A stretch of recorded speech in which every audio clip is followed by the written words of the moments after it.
For those watching this on release day,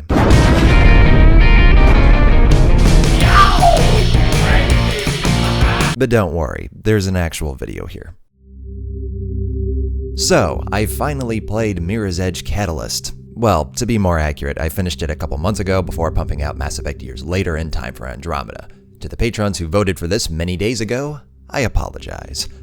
Mirror's Edge Catalyst is odd, a game teetering on the verge of greatness and containing issues that date back to Reverance in 2009. DICE's answer for improving on its C+ proof of concept was to double their workload, and what's resulted is the same grade on a more complicated test, which is an improvement, but not exactly a headline grabber. This game is a checkerboard of experiences, schizophrenically jumping between genuine enjoyment and wall-punching rage. It is proof that multiple personality disorder is possible in software. That chaos and confusion starts when the game does, referencing characters we don't know, involved in events we never witnessed, in a world we haven't seen but has apparently changed.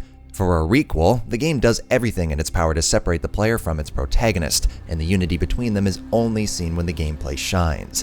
As is the case with cult classics, their innovations are rarely imitated as publishers echo the designs of those topping the sales charts instead. The gameplay of Mirror's Edge is as fresh and engaging as it was in 2008, if not more. The growth in your skill as a runner from the beginning compared to the end is exhilarating as you learn the best ways to time your jumps, navigate pathways, and combine mechanics for the most efficient movement.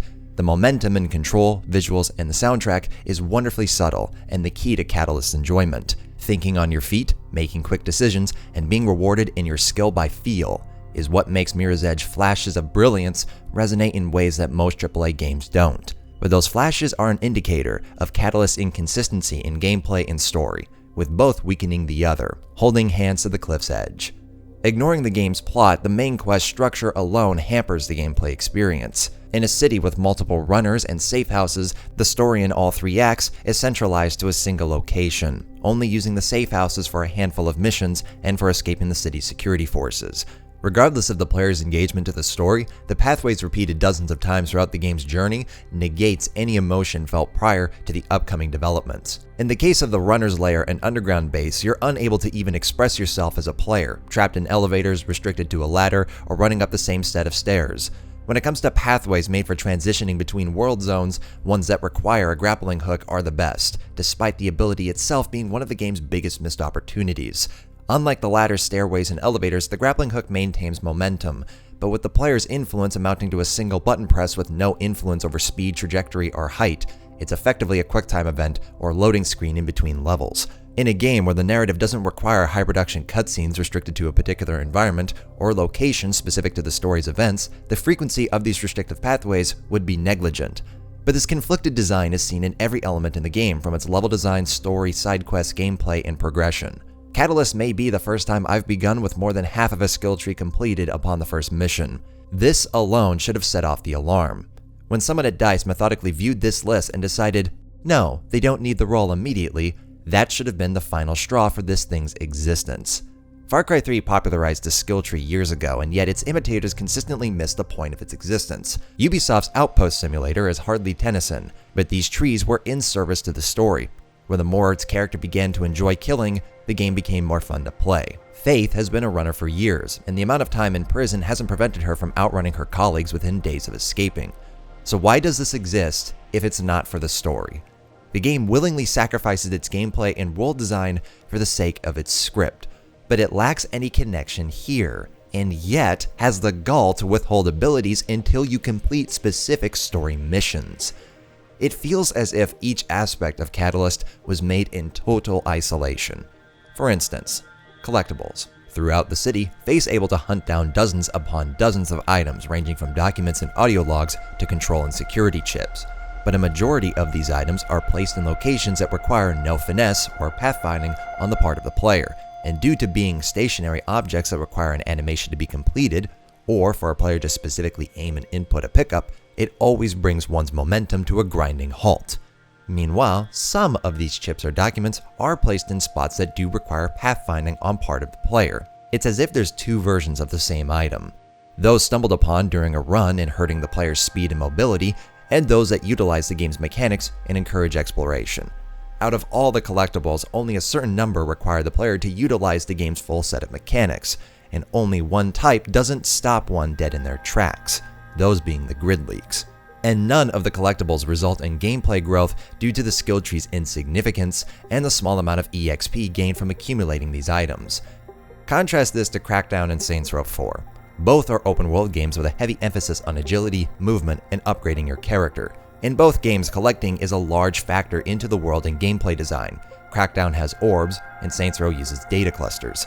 Both games set up an economy controlled by the player's actions, where the more orbs or clusters the player has earned, the better their character is at controlling their movement, allowing them to get even more orbs and clusters, or even grant them access to more difficult items with an increased reward. The gameplay is addicting because the player is being rewarded while doing something enjoyable. In Catalyst, a majority of these items need to be achieved in such a manner that avoids its depth and enjoyment, fails to make the player feel accomplished in their actions, and is attached to a system that, for the abilities worth a damn, are disconnected from this reward system entirely. On paper, the solution would be to attach a single skill point to an item instead of 10 experience points, making the player feel that chasing after it was worth the effort, and give every upgrade a value of 5 to 20 skill points depending on its significance, and allow them to be earned both through side activities and story missions, perhaps adding more agility upgrades and less combat unlocks. But I have a feeling this was avoided due to how much the game's level design is already fighting itself in the amount of things that Faith can do. This is plainly evident in the time trials and dashes. In a linear game, especially one based on movement and progression such as Mirror's Edge, the player can be assured to only enter a pathway from a single direction or angle. It may sound obvious, but this is one of the reasons that the jump from linear to open world is never as simple as it appears. With exception to the specialized main quests and grid nodes, any level made for this game needs to be designed for a minimum of 2 directions and angles, often more. As a result, despite the game's generally excellent control and almost unrivaled attachment to the character's perspective, objects and pathways that can be approached in 6 different ways often lead to Faith doing something the player never intended, destroying your flow. The subtlety in Faith, from her breathing patterns, clap of her running shoes, and the movements of her arms and legs, truly makes the player feel one with the character during gameplay, avoiding the common feeling of just being a floating camera with arms. It's the best use of the first-person perspective I've seen, and yet, the game's ambitious level design prevents this unique asset from being fully realized. But if the level design grinds against the connection between the player and Faith, the story utterly severs it. The original game had a major issue that many suffer from, even great ones, where the character's motivations don't sync up to the player's, literally or figuratively. According to the story, Faith ran all over the city to help her sister who's in trouble. To Faith, her sister is someone she deeply cares about. Us, as a player who just met her for the first time, can't relate. Catalyst's opening is even more egregious, pertaining to its mentor, rival, and villain archetypes, and doesn't let up when Faith's actions are connected to a storyline reveal that's seen coming from a mile away. This is where I'm going to warn those who have not played it for upcoming spoilers, but honestly the storyline isn't why you should play this game, so I don't think you're missing out on much. But as before, there are timestamps in the description to skip this section of the video. For those who do care, 3, 2, 1.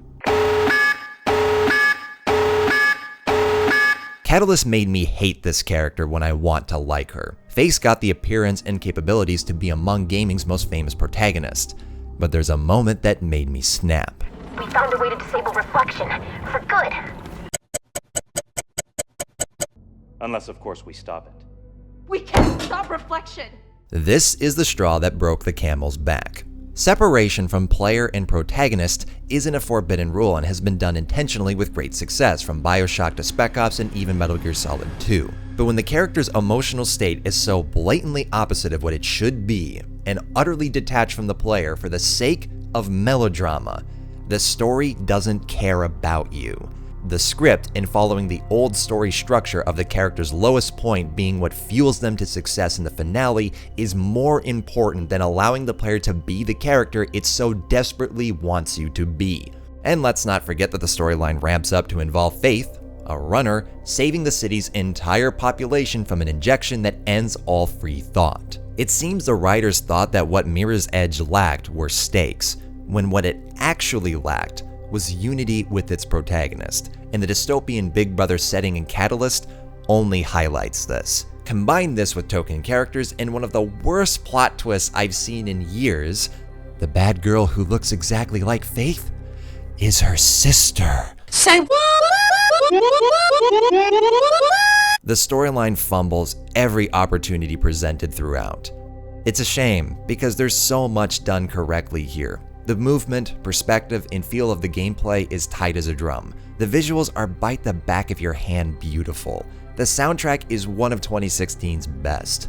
Solar Fields made a soundtrack that's not only euphoric and atmospheric, but integrated into the experience in a way that, from a mechanical perspective, surpasses even the precision of Mick Gordon's work in Doom. And all of these do come together to make for an enjoyable experience. The time trials and races are freakishly addictive, and feature the greatest feeling of accomplishment when you find a route that shaves multiple seconds off your time. The grid nodes use the game's tight mechanics in a different light, attaching a navigational puzzle element to their levels, inadvertently creating an experience that's some of the best infiltration felt in gaming. With minor tweaks and dozens of more levels, the grid nodes can make up their own standalone product. Despite all of the negatives, I do recommend this game, as its flashes of brilliance are enjoyable and wholly unique, but don't pay more than $15. As with its predecessor, Mirror's Edge Catalyst is a game that deserves to be iterated upon, either through successive entries or other titles that take inspiration from it. The potential in a movement-based first-person game has never been fully tapped, and whomever figures it out is going to make a killing, financially, critically, or both. But if DICE are going to be the ones to make it, they need to perfect before they progress.